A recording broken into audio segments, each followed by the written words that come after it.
8. Um café da manhã de campeões. Crescer significa mudar e mudar envolve riscos, uma passagem do conhecido para o desconhecido. Autor desconhecido. Quando chegou no quarto, Matt descobriu que as roupas que havia deixado no carro estavam dobradas em cima da cômoda ou penduradas no armário. Achou engraçado encontrar uma Bíblia na mesinha de cabeceira. Escancarou a janela para deixar que o ar da noite entrasse livremente, algo que Nan jamais tolerava em casa porque tinha medo de aranhas e de qualquer coisa rastejante.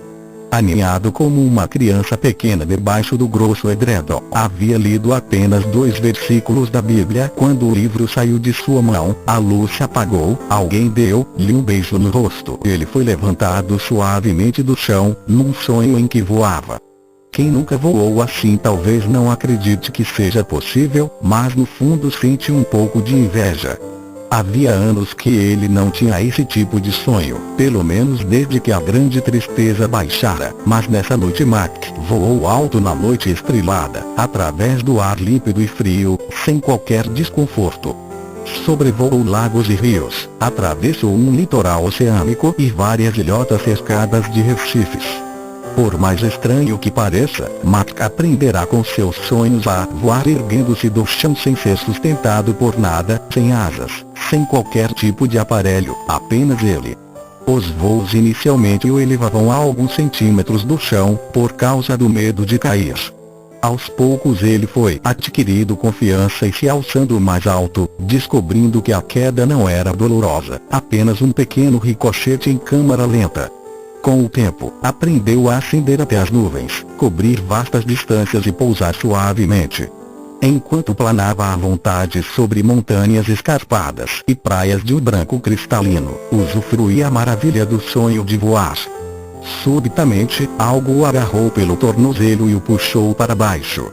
Em questão de segundos foi arrastado das alturas e jogado violentamente, de cara, numa estrada lamacenta e muito esburacada. O trovão sacudia o solo e a chuva o encharcou instantaneamente até os ossos. E tudo veio de novo, raios iluminando o rosto de sua filha enquanto ela gritava papai. Sem emitir nenhum som, e se virava e corria para a escuridão, o vestido vermelho visível apenas por alguns clarões breves e depois sumindo. Mac lutou com todas as forças para se soltar da lama e da água, mas foi sendo sugado para mais fundo. No momento em que estava submergindo, acordou ofegando. Com o coração disparado e a imaginação presa às imagens do pesadelo, demorou alguns instantes para perceber que fora somente um sonho. Mas, mesmo que o sonho fosse sumindo da consciência, as emoções permaneceram. O sonho havia provocado a grande tristeza e, antes que ele pudesse sair da cama, estava de novo procurando um caminho através do desespero que viera devorando muitos dos seus dias. Olhou ao redor do quarto, no cinza opaco de antes do amanhecer que chegava sorrateiramente do outro lado dos postigos da janela. Aquele não era seu quarto, nada parecia familiar. Onde estava? Pense, Mac, pense. Então se lembrou. Ainda estava na cabana com aquelas 3 figuras interessantes e todas as 3 achavam que eram Deus. Isso não pode estar acontecendo de verdade, resmungou, enquanto punha os pés para fora da cama e se sentava na beira com a cabeça nas mãos. Pensou no dia anterior e de novo sentiu medo de estar enlouquecendo. Como nunca fora uma pessoa muito chegada a contatos físicos e a emoções, papai, ou quem quer que fosse, o deixara nervoso, e ele não fazia ideia do que pensar a respeito de Sarai. Admitiu que gostava um bocado de Jesus, mas ele parecia o menos divino dos 3. Soltou um suspiro fundo e pesado. E, se Deus estava realmente ali, por que não havia afastado seus pesadelos? Ficar se debatendo com um dilema não iria ajudar. Por isso foi até o banheiro, onde, para sua perplexidade, tudo de que precisava para tomar um banho de chuveiro fora cuidadosamente arrumado. Demorou um tempo no calor da água, depois barbeando-se, de volta ao quarto, vestindo-se. O aroma penetrante e sedutor do café o atraiu para a xícara fumegante que o esperava na mesa junto à porta. Tomando um gole, abriu os postigos e ficou olhando pela janela do quarto para o lago, que apenas vislumbrara como uma sombra na noite anterior. Era perfeito, liso como vidro, a não ser pelo salto ocasional de alguma truta, lançando círculos de ondas em miniatura que se irradiavam pela superfície de um azul profundo até serem lentamente absorvidas de volta na superfície maior. Avaliou que a margem mais distante estaria a uns 800 metros. O orvalho brilhava em toda parte como diamantes, refletindo o amor do sol. As 3 canoas que repousavam tranquilas ao longo do cais pareciam convidativas, mas Mac afastou o pensamento. Canoas traziam muitas lembranças dolorosas. O cais o fez lembrar-se da noite anterior. Será que realmente havia se deitado ali com aquele que fizera o universo? Mac balançou a cabeça, perplexo. O que estava acontecendo? Quem eram eles e o que queriam? O que quer que fosse, Mac estava certo de que não tinha nada para dar. O cheiro de ovos e bacon ondulou para dentro do quarto, interrompendo seus pensamentos. Ao entrar na sala, ouviu o som de uma música conhecida, de Bruce Cockburn, vindo da cozinha, e uma voz aguda de mulher acompanhando bastante bem. Ah, amor que incendeia o sol, mantenha-me aceso. Papai surgiu com pratos cheios de panquecas, batatas fritas e algum tipo de verdura. Vestia uma roupa comprida e larga, de aparência africana, com uma faixa multicolorida no cabelo. Parecia radiante, quase reluzindo. Sabe, exclamou ela, adoro as músicas dessa criança. Gosto especialmente do Bruce, você sabe. Ela olhou para Mark, que estava se sentando à mesa. Mark assentiu, com o apetite aumentando a cada segundo. E, continuou ela, e sei que você também gosta dele. Mark sorriu. Era verdade. Cockburn era o favorito de toda a família havia anos. Então, querido, perguntou o papai, enquanto se ocupava com alguma coisa. Como foram seus sonhos esta noite? Algumas vezes os sonhos são importantes, você sabe.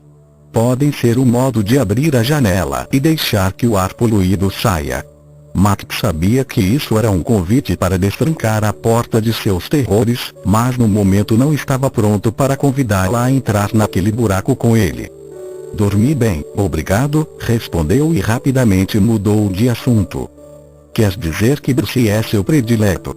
Ela parou e olhou-o. Mackenzie, eu não tenho prediletos, apenas gosto especialmente dele. Você parece gostar especialmente de um monte de pessoas, observou Mac. E há alguém de quem você não goste especialmente? Ela ergueu a cabeça e revirou os olhos como se estivesse examinando mentalmente o catálogo de cada ser criado. Não consigo encontrar ninguém. Acho que sou assim. Mac ficou interessado. Nunca fica furiosa com alguém? Imagina. Que pai não fica? Os filhos se metem em várias confusões que deixam a gente furiosa. Não gosto de muitas das escolhas que eles fazem, mas essa minha raiva é uma expressão de amor. Eu amo aqueles de quem estou com raiva tanto quanto aqueles de quem não estou. Mas, Max fez uma pausa. E a sua ira? Parece que, se você pretende ser o Deus Todo-Poderoso, precisa ser muito mais irado. É mesmo? É o que eu acho. Você não vivia matando gente na Bíblia? Você não parece se encaixar naquele modelo. Entendo como tudo isso deve deixar você desorientado, Mac. Mas o único que está pretendendo ser alguma coisa aqui é você. Eu sou o que sou. Não estou tentando me encaixar em modelo nenhum. Mas está pedindo que eu acredite que você é Deus, e simplesmente não vejo. Mac não sabia como terminar a frase, por isso desistiu. Não estou pedindo que acredite em nada, mas vou lhe dizer que você vai achar este dia muito mais fácil se simplesmente aceitá-lo como é, em vez de tentar encaixá-lo em suas ideias preconcebidas. Mas o Deus que me ensinaram derramou grandes doses de fúria, mandou dilúvio e lançou pessoas no lago de fogo. Mac podia sentir sua raiva profunda emergindo de novo, fazendo brotar as perguntas, e se chateou um pouco com sua falta de controle. Mas perguntou mesmo assim. Honestamente, você não gosta de castigar aqueles que a desapontam. Diante disso, papai interrompeu suas ocupações e virou-se para Mac. Ele pôde ver uma tristeza profunda nos olhos dela. Não sou quem você pensa, Mackenzie. Não preciso castigar as pessoas pelos pecados. O pecado é o próprio castigo, pois devora as pessoas por dentro. Meu objetivo não é castigar. Minha alegria é curar. Não entendo, está certo. Não entende mesmo, disse ela com um sorriso meio triste. Mas, afinal de contas, você ainda não terminou. Nesse momento, Jesus e Sarayu entraram rindo pela porta dos fundos, entretidos numa conversa. Jesus chegou vestido praticamente como no dia anterior, com jeans e uma camisa azul clara que fazia seus olhos castanhos se destacarem. Sarayu, por outro lado, vestia algo tão fino e rendado que praticamente voava mais tênue brisa. Padrões de arco-íris tremeluziam e se alteravam a cada gesto dela. Max se perguntou se em algum momento ela parava completamente de se mexer. Duvidou. Papai inclinou-se para ficar com os olhos na mesma altura dos de Mac. Você faz algumas perguntas interessantes. Chegaremos a elas, prometo. Mas agora vamos aproveitar o café da manhã. Macta sentiu de novo um pouco sem graça enquanto voltava a atenção para a comida. Estava de fato com fome e havia muita coisa apetitosa. Obrigado pelo café da manhã, disse a papai, enquanto Jesus e Sarayu ocupavam seus lugares. O quê? Reagiu ela no horror fingido.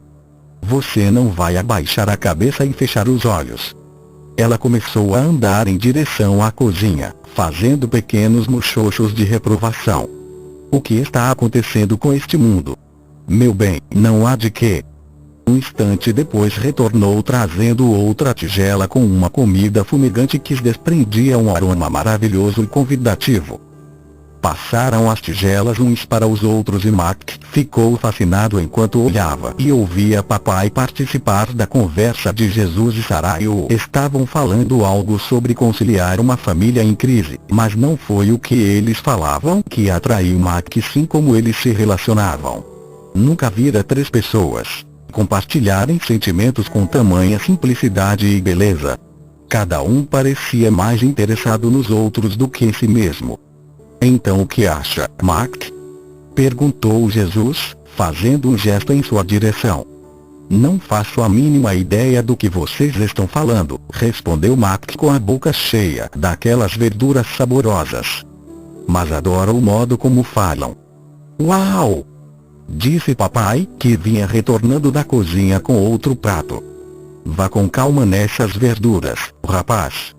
Se não tiver cuidado, elas podem dar uma bela dor de barriga. Certo, tentarei me lembrar, disse Mac servindo-se do prato que ela lhe oferecia. Depois, virando-se de novo para Jesus, acrescentou. Adoro o modo como vocês se tratam. Certamente eu não esperaria que Deus fosse desse jeito. Como assim? Bom, sei que vocês são um só e coisa e tal, e que são três. Mas vocês se tratam de uma forma tão amável. Um não manda mais do que os outros dois. Os três se entreolharam como se nunca tivessem pensado nisso. Quero dizer, continuou Mac rapidamente, sempre pensei em Deus, o Pai, como uma espécie de chefe, e em Jesus como o que seguia as ordens, vocês sabem, sendo obediente. Não sei exatamente como o Espírito Santo se encaixa. Ele, quero dizer, ela, Mac tentou não olhar para Sarayu enquanto procurava as palavras. Tanto faz, o Espírito sempre me pareceu meio, ponto. Um espírito livre. Sugeriu papai. Exatamente, um espírito livre, mas ainda assim sob a orientação do pai. Faz sentido. Jesus olhou para papai, tentando com alguma dificuldade manter uma aparência séria. Faz sentido para você, Abba? Francamente, não tenho a mínima ideia do que este homem está falando. Papai franziu o rosto, como se estivesse se concentrando. Não, eu estava tentando entender, mas sinto muito. Para mim isso não tem pé nem cabeça. Vocês sabem do que estou falando. Mac ficou meio frustrado. Estou falando de quem está no comando. Vocês não têm uma cadeia de comando. Cadeia de comando. Isso parece medonho, disse Jesus. No mínimo opressivo, acrescentou o papai, enquanto os outros dois começavam a rir. Então, virando-se para Mac, cantou: mesmo sendo correntes de ouro, ainda são correntes. Ah, não se incomode com esses dois, interrompeu Sarayu, estendendo a mão para confortá-lo. Eles só estão brincando com você. Na verdade, este é um assunto que nos interessa. Mac assentiu, aliviado e meio chateado por ter de novo perdido o controle. Mackenzie, não existe conceito de autoridade superior entre nós, apenas de unidade. Estamos num círculo de relacionamento e não numa cadeia de comando. O que você está vendo aqui é um relacionamento sem qualquer camada de poder. Não precisamos exercer poder um sobre o outro porque sempre estamos procurando o melhor. A hierarquia não faria sentido entre nós. Na verdade, isso é um problema de vocês, não nosso. Verdade? Como assim? Os humanos estão tão perdidos e estragados que para vocês é quase incompreensível que as pessoas possam trabalhar ou viver juntas sem que alguém esteja no comando. Mas qualquer instituição humana, desde as políticas até as empresariais, até mesmo o casamento, é governada por esse tipo de pensamento. É a trama do nosso tecido social, declarou Mac. Que desperdício! Disse papai, pegando o prato vazio e indo para a cozinha. Esse é um dos motivos pelos quais é tão difícil para vocês experimentar o verdadeiro relacionamento, acrescentou Jesus. Assim que montam uma hierarquia, vocês precisam de regras para protegê-la e administrá-la, e então precisam de leis e da aplicação das leis, e acabam criando algum tipo de cadeia de comando que destrói o relacionamento, em vez de promovê-lo. Raramente vocês vivem o relacionamento fora do poder. A hierarquia impõe leis e regras e vocês acabam perdendo a maravilha do relacionamento que nós pretendemos para vocês. Bom, disse Mac com sarcasmo, recostando-se na cadeira. Certamente parece que nos adaptamos muito bem a isso. Sarayu foi rápida em responder. Não confunda adaptação com intenção, ou sedução com realidade. Então, por favor, poderia me passar mais um pouco dessa verdura? Então nós fomos seduzidos por essa preocupação com a autoridade. De certo modo, sim.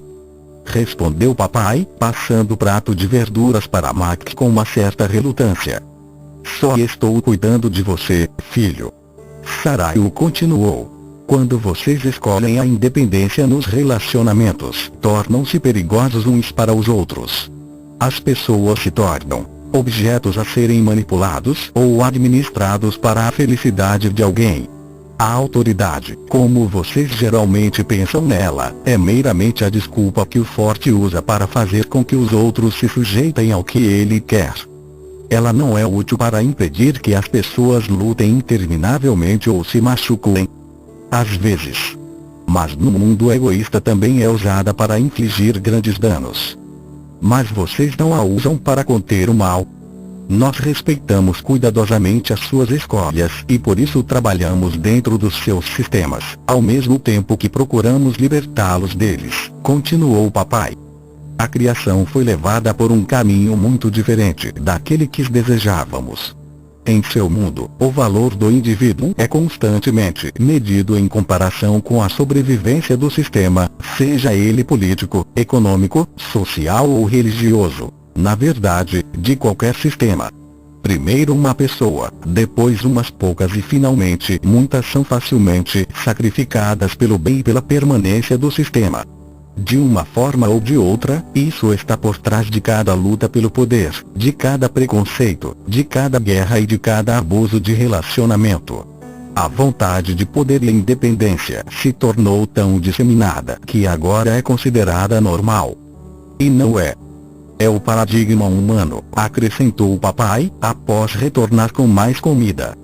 É como água para os peixes, tão natural que permanece sem ser vista e questionada. É a matriz, uma trama diabólica em que vocês estão presos sem esperança, mesmo que completamente inconscientes da sua existência. Jesus continuou. Como glória máxima da criação, vocês foram feitos à nossa imagem. Se realmente tivessem aprendido a considerar que as preocupações dos outros têm tanto valor quanto as suas, não haveria necessidade de hierarquia. Max se recostou na cadeira, perplexo com as implicações do que ouvia. Então vocês estão me dizendo que sempre que nós, humanos, usamos o poder para nos proteger, estão cedendo à matriz e não a nós, terminou Jesus. E agora, exclamou Sarayu, completamos o círculo, voltando a uma das minhas declarações iniciais. Vocês, humanos, estão tão perdidos e estragados que não conseguem compreender um relacionamento sem hierarquia. Por isso acham que Deus se relaciona dentro de uma hierarquia, tal como vocês. Mas não somos assim. E como podemos mudar isso? Se abrirmos mão do poder e da hierarquia, as pessoas simplesmente vão nos usar. Provavelmente sim. Mas não estamos pedindo que faça isso com os outros, Mac. Pedimos que faça conosco. Este é o único lugar onde isso pode começar. Não vamos usar você. Mac, disse papai com uma intensidade que o fez escutar com muita atenção. Queremos compartilhar com você o amor, a alegria, a liberdade e a luz que já conhecemos em nós. Criamos vocês, os humanos, para estarem num relacionamento de igual para igual conosco e para se juntarem ao nosso círculo de amor. Por mais difícil que seja entender isso, tudo o que aconteceu está ocorrendo exatamente segundo esse propósito, sem violar qualquer escolha ou vontade. Como você pode dizer isso diante de toda a dor deste mundo, de todas as guerras e desastres que destroem milhares? A voz de Mac baixou até um sussurro. E qual é o valor de uma menininha ser assassinada por um tarado? Ali estava de novo a pergunta que abria um buraco a fogo em sua alma. Vocês podem não causar as coisas, mas certamente não as impedem. Mackenzie, respondeu papai com ternura, aparentemente não se ofendendo com a acusação. Há milhões de motivos para permitir a dor, a mágoa e o sofrimento, em vez de erradicá-los, mas a maioria desses motivos só pode ser entendida dentro da história de cada pessoa. Eu não sou má.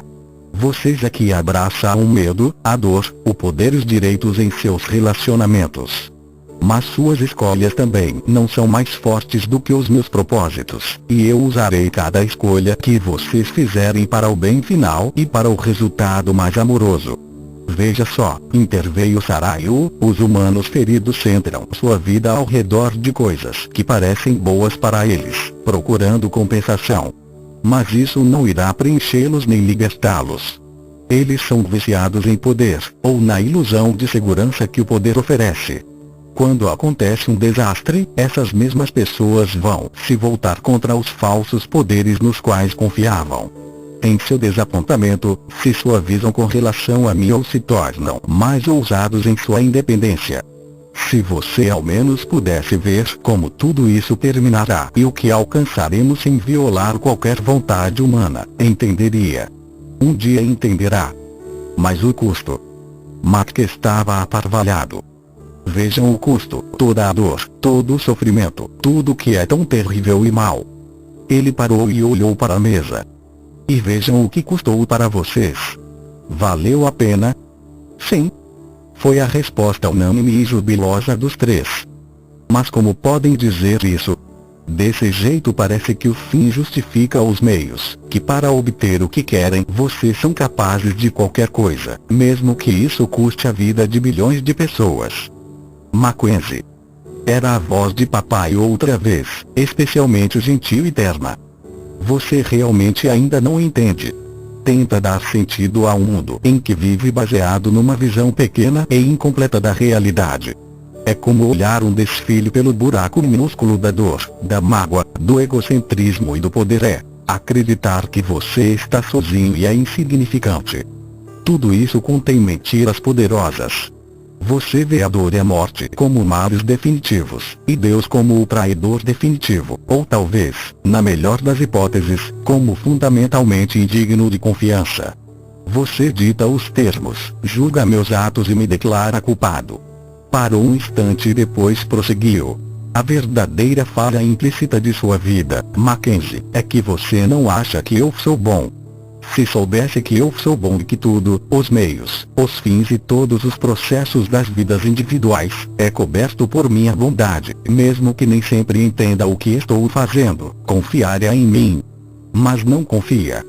Não? Perguntou Mac, mas não era realmente uma pergunta. Era uma declaração, e ele sabia disso. Os outros pareciam saber também, e a mesa permaneceu em silêncio. Sarayu disse: Mackenzie, você não pode produzir confiança, assim como não pode fazer humildade. Ela existe ou não. A confiança é fruto de um relacionamento em que você sabe que é amado. Como não sabe que eu amo, não pode confiar em mim. De novo se fez silêncio. Por fim Mac olhou para papai e disse: não sei como mudar isso. Você não pode mudar, pelo menos sozinho, mas juntos vamos ver essa mudança acontecer. Por enquanto só quero que você esteja comigo e descubra que nosso relacionamento não tem a ver com seu desempenho, nem com qualquer obrigação de me agradar. Não sou um valentão, nem uma divindade egocêntrica e exigente que insiste que as coisas sejam feitas do jeito que eu quero. Sou boa e só desejo o que é melhor para você. Não é pela culpa, pela condenação ou pela coerção que você vai encontrar isso. É apenas praticando um relacionamento de amor. E eu amo você. Sarayu se levantou da mesa e olhou diretamente para Mac. Mackenzie, se você quiser, eu gostaria que viesse me ajudar no jardim. Há coisas que preciso fazer lá antes da celebração de amanhã. Podemos continuar nossa conversa lá fora, por favor? Claro, respondeu Mac, levantando-se. Um último comentário, ele acrescentou. Simplesmente não consigo imaginar um resultado final que justifique tudo isso. Mackenzie. Papai se levantou da cadeira e rodeou a mesa para lhe dar um abraço, apertado. Não estamos justificando. Estamos libertando.